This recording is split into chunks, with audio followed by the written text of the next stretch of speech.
आप देख रहे हैं the him tales horror stories. प्रस्तुत एक और नई कहानी। शहर का लड़का आरव, एक पेशेवर फोटोग्राफर, अपनी बचपन की गर्लफ्रेंड अनुष्का और दोस्त नील के साथ एक वीरान गांव रत्नपुर पहुंचा था। उसे वहां एक पुरानी हवेली की फोटो सीरीज शूट करनी थी जो वर्षों से वीरान थी। कहते हैं वहां रात को किसी औरत की सिसकियां सुनाई देती है। What the hell? तो हम वहाँ क्यों जा रहे हैं? अरे ये सब बकवास होती है। हालांकि कुछ लोग दावा करते हैं कि वहाँ काम पिशाचनी रहती है, एक ऐसी आत्मा जो सुंदर रूप में प्रकट होती है और फिर आदमियों की हवस के सहारे उनकी आत्मा चूस कर मार डालती है। मतलब मुझे डरने की जरूरत नहीं है। अगर ये सच हुआ तो वाट तुम लोगों की लगेगी।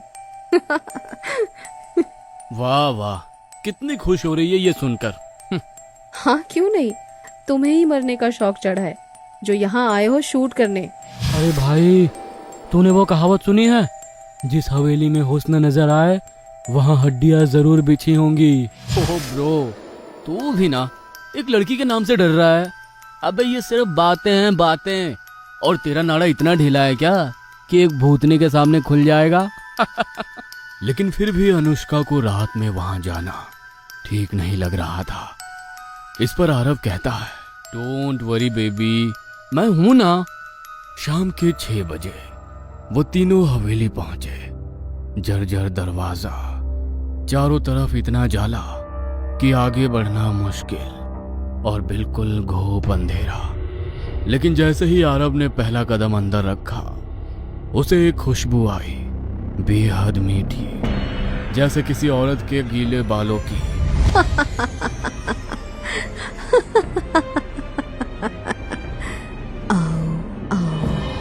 ये क्या सुना तुम लोगों ने?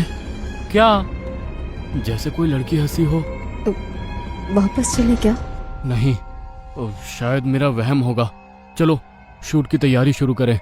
पर आरव ने सबको नजरअंदाज किया और कैमरा और लाइट सेट करे, और तभी हवेली की ऊपरी मंजिल से एक काला साया गुजरा। भाई देख, ऊपर कोई है।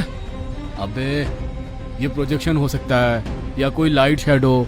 चिल यार, अब हर चीज को उससे मत जोड़। उन लोगों ने कुछ फोटोज क्लिक किए और फिर हवेली के बाहर आकर टेंट लगाकर बैठ गए। रात 10 बजे नील और अनुष्का टेंट में आराम कर रहे थे, लेकिन आरव कैमरा लेकर हवेली में अकेला लौट आया।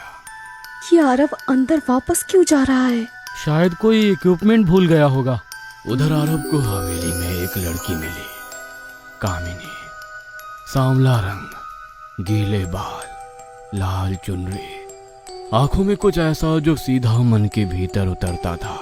तुम आ ही गए, मैं जानती थी। तुम कौन हो? यहाँ क्या कर रही हो? मैं यहाँ रहती हूँ और अब से तुम भी यहीं रहोगे मेरे साथ। ओह, कोई एक्टिंग कर रही हो क्या? लोकल थिएटर से हो?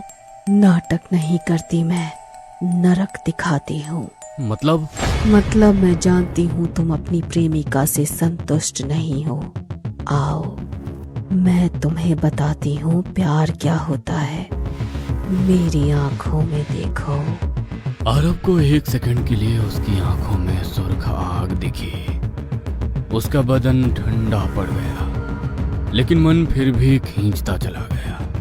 कामिनी की आंखों में वो जादू था या शायद कोई शराब। वो उसे ऊपर कमरे में लेकर गई। नीचे टेंट में अनुष्का सो चुकी थी, लेकिन अचानक उसकी आंख खुली। उसे किसी औरत की हंसी सुनाई दी, लेकिन ये कोई आम हंसी नहीं थी। ये वही हंसी थी जो वो बचपन में अपने बुरे सपनों में सुनती आई थी। आखिर तुम आ गए। ये कैसे हो सकता है? क्या हुआ? नील, मुझे यकीन है ये वही है, काम पिशाचनी। सपना देख रही हो क्या?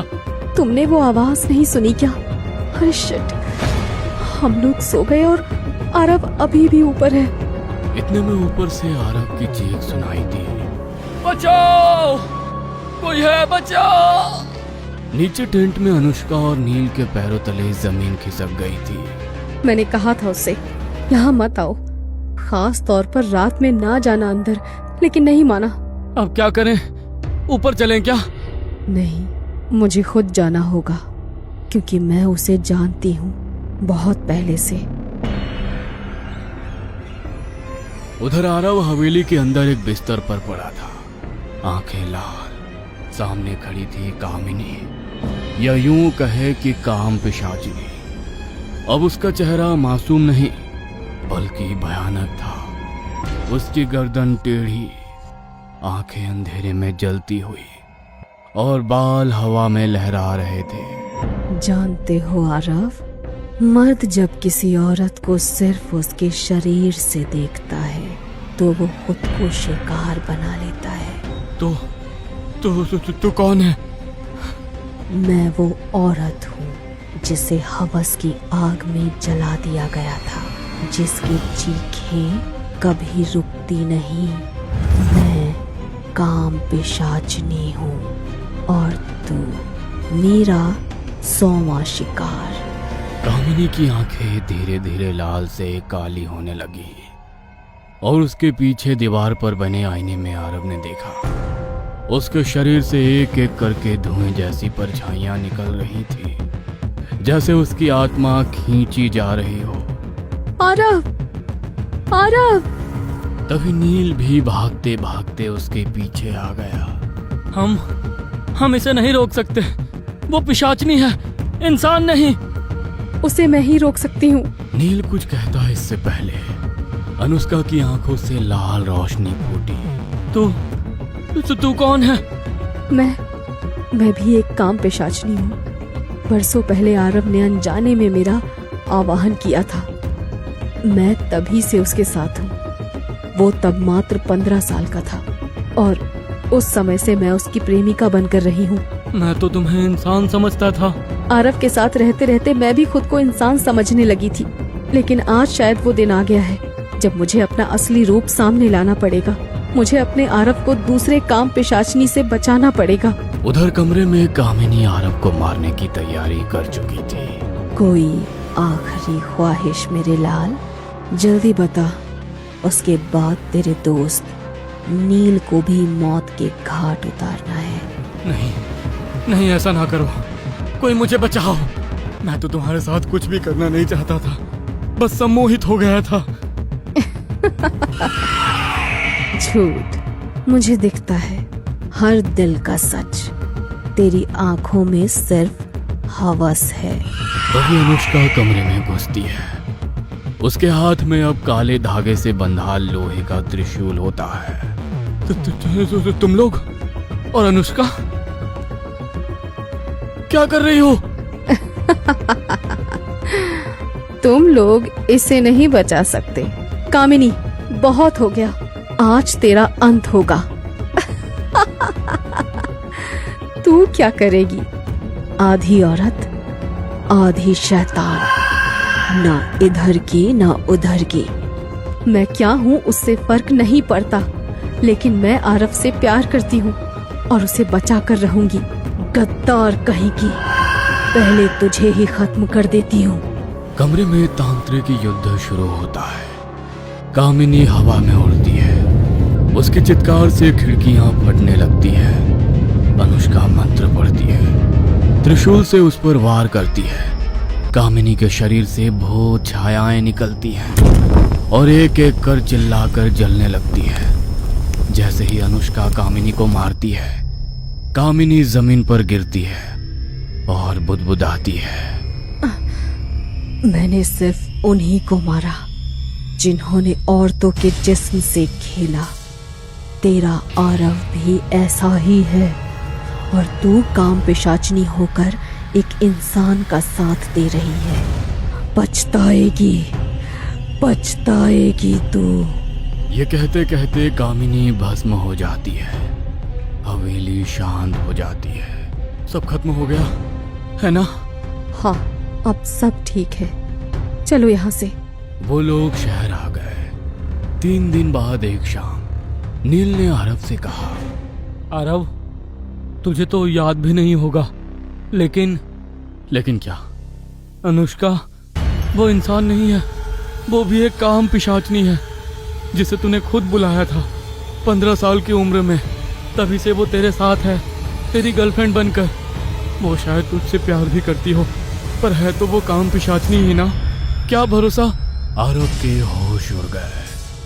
उसकी बातें धीरे धीरे आरव के जहन में उतरने लगी। अनुष्का का चेहरा अब उसके लिए एक पहेली बन चुका था। उसी रात आरव एक बाबा से मिला। उन्होंने उपाय बताया। उसे विवाह का प्रस्ताव दो। जब वो मंडप में तुम्हारे पास बैठे और अग्नि के चारों ओर फेरे लेने को तैयार हो, तभी मैं एक पंडित के रूप में उसे बंद करने वाले मंत्रों का जाप शुरू कर दूंगा। लेकिन याद रहे, जैसे ही वो समझेगी कि धोखा हो रहा है, वो भयानक रूप ले लेगी। हिम्मत रखना। अगले दिन आरव ने अनुष्का से शादी का प्रस्ताव रखा। अनुष्का चौंकी मगर मुस्कुराई और तुरंत हाँ कह दी।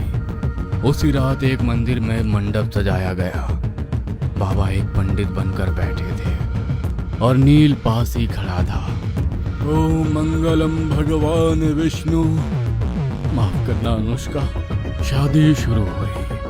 फूल बरस रहे थे, मंत्र गूंज रहे थे। आरव और अनुष्का ने अग्नि के चारों ओर पहला फेरा लिया और तभी ओम काल रात्रि स्वाहा, ओम महाविनाशिनी स्वाहा, ओम काम पिशाचनी बंधनाय नमः। ये क्या मंत्र है? तुम पंडित नहीं हो। ये शादी नहीं, ये चाल है। आरव, इसे पकड़ो। तभी अनुष्का की आंखों से खून टपकने लगा। उसका चेहरा विकृत होने लगा, बाल बिखर गए और अगले ही पल धोखा। आरव, तुमने भी। अबे पकड़ इसे, ये बच ना पाए। लेकिन अनुष्का ने एक झटका मारा और नील हवा में उड़कर सीधा अग्निकुंड में जा गिरा। आरव! नील की भयानक चीखों के बीच उसका शरीर जलने लगा और अग्नि से काले धुएं की लपटें उड़ने लगी। ओम छिन्नमस्ता चतुर्भुजा कपाल दंड धारिणी स्वाहा। बाबा, मैं तुझे चीर दूंगी। तुझे नर्क से भी गहरी पीड़ा होगी। अनुष्का मत करो, प्लीज मत।